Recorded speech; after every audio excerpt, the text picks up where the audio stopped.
as a showcase for a trio of excellent American actors working in a somber, naturalistic key as they shoot the bull, hit the road, and reminisce about the men they used to be and the trouble they once got into. Richard Linklater's Last Flag Flying is a modest, bittersweet thing of beauty.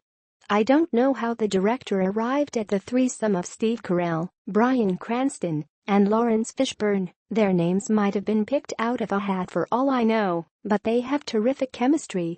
They need to, because that chemistry covers up a myriad of sins, including a story that can be at times maddeningly withholding and frustratingly obvious. Coming after a flawless run of mid-career masterpieces, including Before Midnight and Boyhood, Linklater's latest feels both heavy and slight.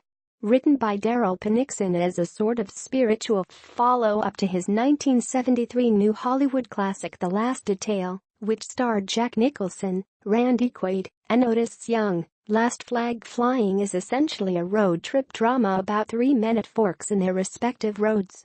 Set in 2003, the film stars Carell as Larry Doc Shepard, a widower who has just lost his son in Iraq. With a broom mustache, misty eyes, and a quiet way of speaking weighed down by sadness, Carell has no one to turn to for support.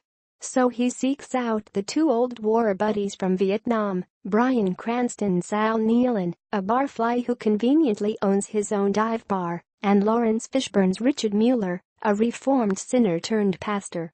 Linklater has always been an acute observer of human nature and all of its smallest components, and he immediately gives you a sense of who these men are. But he also doles out their pasts with frustrating stinginess. He really makes us wait and wait to learn about their histories, and once he does, it's still too vague. This may, of course, be by design, but it doesn't do the story any favors. If anything, it makes the actors do even more heavy lifting than they already have to do. Carell's Doc wants his two estranged former Marine friends to join him on a road trip to Dover Air Force Base to pick up his son's casket and accompany him to the burial in Arlington. But along the way, after the three swap tales both dark and light, Doc discovers that his son's death didn't quite go down the way he had been told. So he decides to bring the casket to his home in New Hampshire, accompanied by his son's best friend in the military, J. Quinton Johnson. There are some big laughs in the movie, but they're the kind that come as needed relief from so much melancholy. Cranston, especially, gets to cut loose as the trio's resident loudmouth rebel. Fishburne, as always, manages to do a lot with a little. And Carell carries the burden of loss on his character's shoulders with great subtlety, occasionally letting loose with a hysterical, high-pitched squealing laugh when the tragic storyline needed the most. These men are all, in one way or another, still reckoning with feelings of betrayal by their country and pride in their service.